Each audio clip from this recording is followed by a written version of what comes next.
ओम शांति। आज पढ़ेंगे अव्यक्त महावाक्य 18 जनवरी 1996 के। मुरली का टाइटल है सदा समर्थ रहने की सहज विधि, शुभ चिंतन करो और शुभ चिंतक बनो। आज स्नेह संपन्न स्मृति दिवस है। चारों ओर के बच्चों के स्नेह का दिल का आवाज़ बाप दादा के पास पहुंच गया है। यह स्नेह सुख स्वरूप स्नेह है।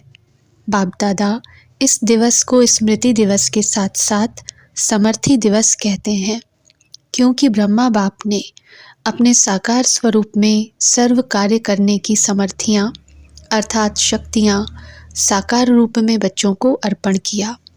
इस दिवस को सन शोस फादर के वरदान का दिन कहा जाता है। साकार रूप में बच्चों को आगे किया और फरिश्ता रूप में अपने बच्चों की और विश्व की सेवा आरंभ किया। ये 18 जनवरी का दिवस ब्रह्मा बाप के संपूर्ण नष्टो मोहा स्मृति स्वरूप का रहा। जैसे गीता के 18 अध्याय का सार है, भगवान ने अर्जुन को नष्टो मोहा स्मृति स्वरूप बनाया।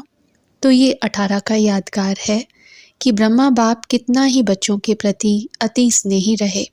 जो बच्चे अनुभवी हैं कि सदा सेवा के निमित्त बच्चों को कितना याद करते, अनुभव है ना। मोह नहीं रहा लेकिन दिल का प्यार रहा, क्योंकि मोह उसको कहा जाता है जिसमें अपना स्वार्थ हो। तो ब्रह्मा बाप का अपना स्वार्थ नहीं रहा, लेकिन बच्चों में सेवा अर्थ अति स्नेह रहा। फिर भी साथ रहते, बच्चों को सामने देखते भी कोई देह के रूप में याद सताई नहीं, एकदम न्यारा और प्यारा रहा। इसलिए कहा जाता है स्मृति स्वरूप नष्टो मोहा। कोई मेरापन नहीं रहा, देहभान से भी नष्टो मोहा। तो ये दिवस ऐसे फॉलो फादर का पाठ पढ़ाने का दिवस रहा। ये अव्यक्त दिवस दुनिया की अनजान आत्माओं को परमात्म कार्य की तरफ जगाने का रहा, क्योंकि मेजॉरिटी लोग ब्रह्मा बाप को देखकर यही सोचते या समझते थे कि इन्हों का परम आत्मा ब्रह्मा है। ये ब्रह्मा कुमारियाँ ब्रह्मा को ही भगवान मानती हैं, और ब्रह्मा ने साकार में पाठ परिवर्तन किया तो क्या सोचने लगे कि अभी तो ब्रह्मा कुमारियों का भगवान चला गया और ये ब्रह्मा कुमारियों का कार्य आज नहीं तो कल समाप्त हो जाएगा। लेकिन आप जानते हैं कि इन्हों का करावनहार ब्रह्मा द्वारा भी परमात्मा था, है और अंत तक रहेगा। तो ये परमात्म कार्य है, व्यक्ति का कार्य नहीं है। ये पहचान ब्रह्मा बाप के साकार पाठ परिवर्तन होने के बाद समझते हैं कि इन्हों को कोई शक्ति चला रही है। अभी भी बेचारे परमात्मा को नहीं जानते, लेकिन कोई शक्ति कार्य करा रही है। वो कौन सी शक्ति है उसको भी देख रहे हैं, सोच रहे हैं, और आखिर तो समझना ही है। तो किसका कार्य है, ब्रह्मा बाप का या परमात्मा का ब्रह्मा द्वारा? किसका कार्य है? जो बच्चे साकार के बाद में आए हैं वो सोचते हैं कि ब्रह्मा बाबा ने अपना साकार पाठ इतना जल्दी क्यों पूरा किया। हम तो देखते ना, हम तो मिलते ना, सोचते हो ना। लेकिन कल्प पहले का भी गायन है कि कौरव सेना के निमित्त बने हुए महावीर का कल्याण किस द्वारा हुआ? शक्ति द्वारा हुआ ना। तो शक्तियों का पाठ ड्रामा में साकार रूप में नोंधा हुआ है, और सब मानते भी हैं कि मातृ शक्ति के बिना इस विश्व का कल्याण होना असंभव है। तो ब्रह्मा बाप फरिश्ता क्यों बना? साकार पाठ परिवर्तन क्यों हुआ? अगर ब्रह्मा बाप फरिश्ता रूप नहीं धारण करता तो आप इतनी आत्माएं यहाँ पहुँच नहीं पाती, क्योंकि वायुमंडल की भ्रांतियाँ इस विश्व क्रांति के कार्य को हल्का कर रही थी। तो ब्रह्मा बाप का फरिश्ता बनना आप ज़्यादा से ज़्यादा बच्चों के भाग्य खुलने का कारण रहा। अभी फरिश्ते रूप में जो सेवा की फास्ट गति है वो देख रहे हो ना। फास्ट गति हुई या कम हुई है? फास्ट हुई है ना। तो फास्ट गति हुई तभी आप यहाँ पहुँचे हो, नहीं तो सोए हुए थे अच्छी तरह से। तो आज का दिवस ऐसा नहीं है जैसे लोग मनाते हैं, चला गया चला गया, लेकिन उमंग उत्साह आता है कि फॉलो फादर हम भी ऐसे स्मृति स्वरूप नष्टो मोहा बने। ये प्रैक्टिकल पाठ पढ़ने का दिवस है। आज आप किसी के भी दिल से दुख के आंसू नहीं निकले या अंदर अंदर थोड़ा आया, जिसको दुख की थोड़ी भी लहर आई वो हाथ उठाओ। दुख हुआ नहीं हुआ, आज का दिन तो ब्रह्मा बाप को सेवा का साथी बनने का दिन है। आप सब साथी हो कि साक्षी हो? सेवा में साथी और माया के परिस्थितियों से साक्षी। माया को तो वेलकम किया है ना कि घबराते हो, हाय क्या हो गया, थोड़ा थोड़ा घबराते हो। माया के हल्के हल्के रूपों को तो आप भी जान गए हो, और माया भी सोचती है कि ये जान गए हैं, लेकिन जब कोई भी विकराल रूप की माया आवे तो सदा साक्षी होकर खेल करो। जैसे वो कुश्ती का खेल होता है ना, देखा है कि दिखाएं, यहाँ बच्चे करके दिखाते हैं ना, तो समझो कि ये कुश्ती का खेल खेल रहे हैं। अच्छी तरह से मारो, घबराओ नहीं, खेल है। तो साक्षी होकर खेल करने में मज़ा आता है, और माया आ गई तो घबरा जाते हैं। कुछ भी ताकत अभी माया में नहीं है, सिर्फ बाहर का शेर का रूप है, लेकिन बिल्ली भी नहीं है। सिर्फ आप लोगों को घबराने के लिए बड़ा रूप ले आती है। फिर सोचते हो पता नहीं अब क्या होगा, तो यह कभी नहीं कहो क्या करूं, कैसे होगा, क्या होगा। लेकिन बाप दादा ने पहले भी यह पाठ पढ़ाया है कि जो हो रहा है वो अच्छा, और जो होने वाला है वो और अच्छा। ब्राह्मण बनना अर्थात अच्छा ही अच्छा है, चाहे बातें ऐसी होती हैं जो कभी आपके स्वप्न में भी नहीं होती, और कई बातें ऐसे होती हैं जो अज्ञान काल में भी नहीं होगी, लेकिन ज्ञान के बाद हुई हैं। अज्ञान काल में कभी बिजनेस नीचे ऊपर नहीं हुआ होगा, और ज्ञान में आने के बाद हो गया। घबरा जाते हैं, हाय ज्ञान छोड़ दें। लेकिन कोई भी परिस्थिति आती है, उस परिस्थिति को अपना थोड़े समय के लिए शिक्षक समझो। शिक्षक क्या करता है? शिक्षा देता है ना। तो परिस्थिति आपको विशेष दो शक्तियों के अनुभवी बनाती है। एक सहन शक्ति, न्यारापन, नष्टो मोहा, और दूसरा सामना करने की शक्ति का पाठ पढ़ाती है, जिससे आगे के लिए आप सीख लो कि ये परिस्थिति ये दो पाठ पढ़ाने आई है। और जो कहते रहते हो हम तो ट्रस्टी हैं, मेरा कुछ नहीं है, ठगी से तो नहीं कहते, दिल से कहते हो। ट्रस्टी हो कि थोड़ा गृहस्थी हो? कभी गृहस्थी बन जाते, कभी ट्रस्टी बन जाते। न्यू ईयर में बाप दादा को 2-4 खिलौने दिए थे। उसमें क्या था कि एक तरफ करो तो भाई है, दूसरे तरफ करो तो फीमेल है। एक ही खिलौना बदल जाता था, एक सेकंड में वो हो जाता, एक सेकंड में वो हो जाता। तो आप ऐसे खिलौने तो नहीं हो, अभी अभी गृहस्थी, अभी अभी ट्रस्टी, थोड़ा थोड़ा कभी कभी तो हो जाता है। घबराते हो ना, तो माया समझ जाती है कि ये घबरा गया है, मारो अच्छी तरह से। इसलिए घबराओ नहीं। ट्रस्टी हैं अर्थात पहले से ही सब कुछ छूट गया। ट्रस्टी माना सब बाप के हवाले कर दिया। मेरा क्या होगा, बस गा गा आता है ना तो गड़बड़ होती है। सब अच्छा है और अच्छा होना ही है, निश्चिंत है। इसको कहा जाता है समर्थ स्वरूप। तो आज का दिन कौन सा है? समर्थ बनने का, नष्टो मोहा होने का। सिर्फ बाबा बहुत याद आए गीत गाने का नहीं है। तो ब्रह्मा बाप का फरिश्ता रूप होना ड्रामा में परमात्म कार्य को प्रत्यक्ष करने का निमित्त कारण बना। ब्रह्मा बाबा है या है नहीं? है, दिखाई तो देता नहीं। देखो, आप जो पीछे आए हो वो बहुत लकी हो। क्यों? अभी सेवा के बने बनाए साधनों के समय पर आए। मक्खन निकाला 60 वर्ष वालों ने, और मक्खन खाने वाले आप आ गए। आज हिस्ट्री सुनी होगी ना, इतनी मेहनत आप करते तो भाग जाते। और वर्तमान समय सेवा का वायुमंडल बना हुआ है। अभी चाहे प्रेसिडेंट है, चाहे प्राइम मिनिस्टर है, चाहे कोई भी नेता है, मेजॉरिटी ये तो मानते हैं ना कि कार्य अच्छा है, हम कर सकते हैं या नहीं, वो बात अलग है।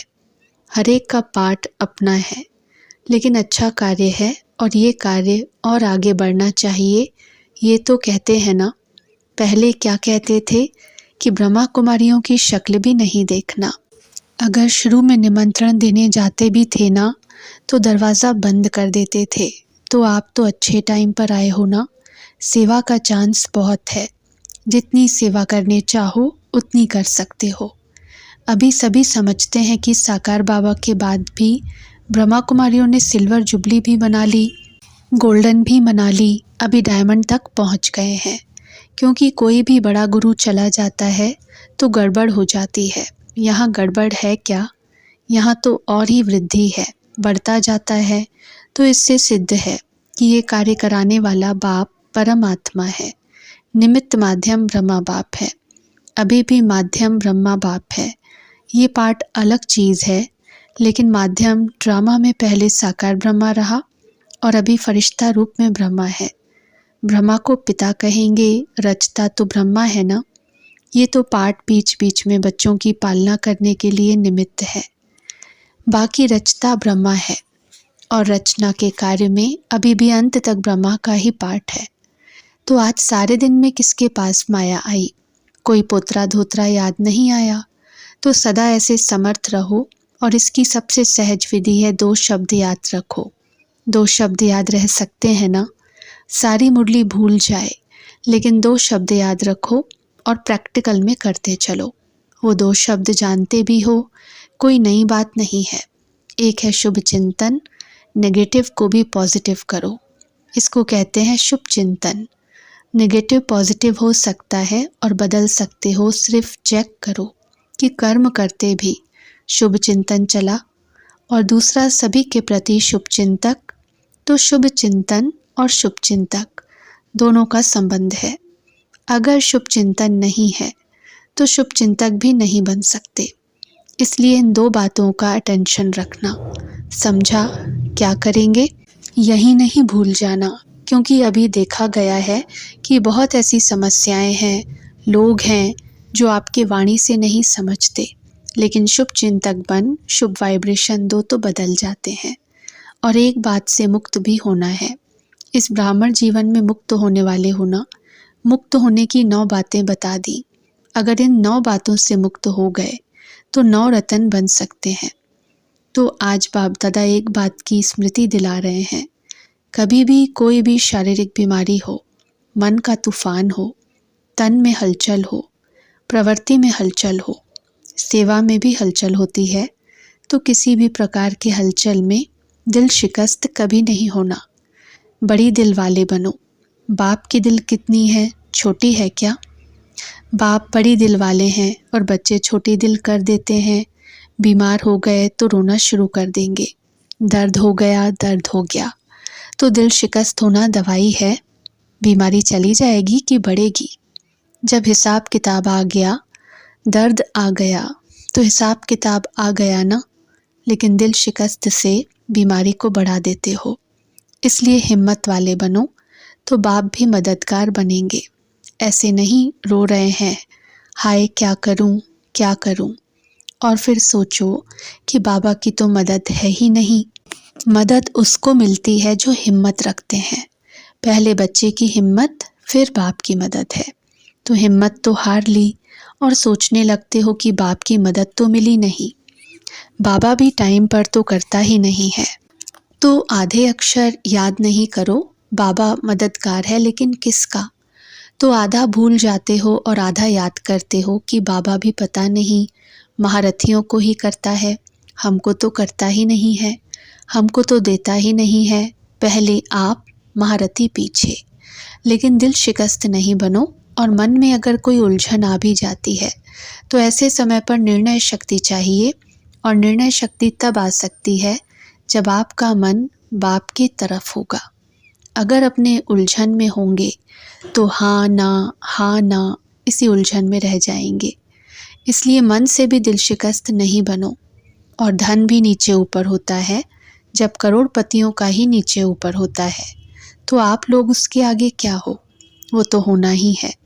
लेकिन आप लोगों को निश्चय पक्का है कि जो बाप के साथी हैं, सच्चे हैं, तो कैसी भी हालत में बाप दादा दाल रोटी ज़रूर खिलाएगा। 2-2 सब्जी नहीं खिलाएगा, दाल रोटी खिलाएगा। लेकिन ऐसे नहीं करना कि काम से थक करके बैठ जाओ और कहो बाबा दाल रोटी खिलाएगा। ऐसे अलबेले या आलस्य वाले को नहीं मिलेगा। बाकी सच्चे दिल पर साहिब राजी है। और परिवार में भी खिटखिट तो होनी है। जब आप लोग कहते हो कि अति के बाद अंत होना है, कहते हो अति में जा रहा है और जाना है, तो परिवार में खिटखिट न हो ये नहीं होना है, होना है। लेकिन आप ट्रस्टी बन, साक्षी बन, परिस्थिति को बाप से शक्ति ले हल करो। गृहस्थी बनकर सोचेंगे तो और गड़बड़ होगी। पहले बिल्कुल न्यारे ट्रस्टी बन जाओ। मेरा नहीं, ये मेरापन, मेरा नाम खराब होगा, मेरी ग्लानि होगी, मेरा बच्चा और मुझे, मेरी सास मेरे को ऐसे करती है, ये मेरापन आता है ना तो सब बातें आती हैं। मेरा जहाँ भी आया वहाँ बुद्धि का फेरा हो जाता है, बदल जाते हैं। अगर बुद्धि कहाँ भी उलझन में बदलती है तो समझ लो ये मेरापन है। उसको चेक करो और जितना सुलझाने की कोशिश करेंगे उतना उलझेगा। इसलिए सभी बातों में क्या नहीं बनना है, दिल शिकस्त नहीं बनना है। क्या नहीं बनेंगे? उत्तर मिला दिल शिकस्त। सिर्फ कहना नहीं, करना है। भगवान के बच्चे हैं, ये तो पक्का वायदा है ना, इसको तो माया भी नहीं हिला सकती। जब ये पक्का वायदा है, निश्चय है, तो भगवान के बच्चे भी दिल शिकस्त हो जाएं तो बड़ी दिल रखने वाले कौन होंगे? और कोई होंगे? आप ही हो ना। तो क्या करेंगे? अभी समर्थ बनो और सन शोज फादर का पाठ पक्का करो। कच्चा नहीं करो, पक्का करो। सभी हिम्मत वाले हो ना? हिम्मत है? अच्छा, डायमंड जुबली की खुशी है ना? बाप दादा समाचार सुनते ही रहते हैं। अच्छा किया पहले दिल्ली में आरंभ किया, राजधानी में अपना पांव जमा लिया। अभी सभी कर रहे हैं। लेकिन याद रखना कि बाप दादा ने इस डायमंड जुबली वर्ष में कोई न कोई हर जोन को काम दिया है। यूथ को काम दिया है, कुमारियों को काम दिया है, प्रवृत्ति वालों को काम दिया है। तो काम करना नहीं भूल जाना। बाप दादा के पास कोई न कोई, चाहे छोटा सा नेकलेस बना के लाओ, चाहे कंगन बना के लाओ, चाहे बड़ा हार बना के लाओ, लेकिन लाना ज़रूर है। हाथ खाली नहीं आना है। हिम्मत है ना? बनाएंगे ना? बाप दादा तो कहेंगे चलो कंगन ही लाओ, क्योंकि बहुत आत्माएं अंदर टेंशन से बहुत दुखी हैं। सिर्फ विचारों में आगे बढ़ने की हिम्मत नहीं है। तो आप मास्टर सर्वशक्तिमान, उन्हों को हिम्मत दो तो आ जाएंगे। जैसे किसको टांग नहीं होती है ना, तो लकड़ी की टांग बना कर देते हैं, तो चलता तो है ना। तो आप हिम्मत की टांग दे दो, लकड़ी की नहीं देना, हिम्मत की दो। बहुत दुखी हैं, रहम दिल बनो। बाप दादा तो अज्ञानी बच्चों को भी देखता रहता है ना कि अंदर क्या हालत है। बाहर का शो तो बहुत अच्छा टिप टॉप है, लेकिन अंदर बहुत बहुत दुखी हैं। आप बहुत अच्छे समय पर बच्चा बने, अर्थात बच गए। अच्छा, चारों ओर के सर्व समर्थ आत्माओं को, सर्व माया जीत, प्रकृति जीत आत्माओं को, सदा सन शोज फादर करने वाले बच्चों को, सदा दिल खुश रहने वाले बच्चों को बाप दादा का याद, प्यार और नमस्ते। आज विदेश वाले बच्चे भी बहुत याद आ रहे हैं। चारों ओर मधुबन से मन की लगन लगी हुई है। बाप दादा भी सभी बच्चों को सामने देख विशेष याद और सेवा का याद प्यार दे रहे हैं। अच्छा, ओम शांति।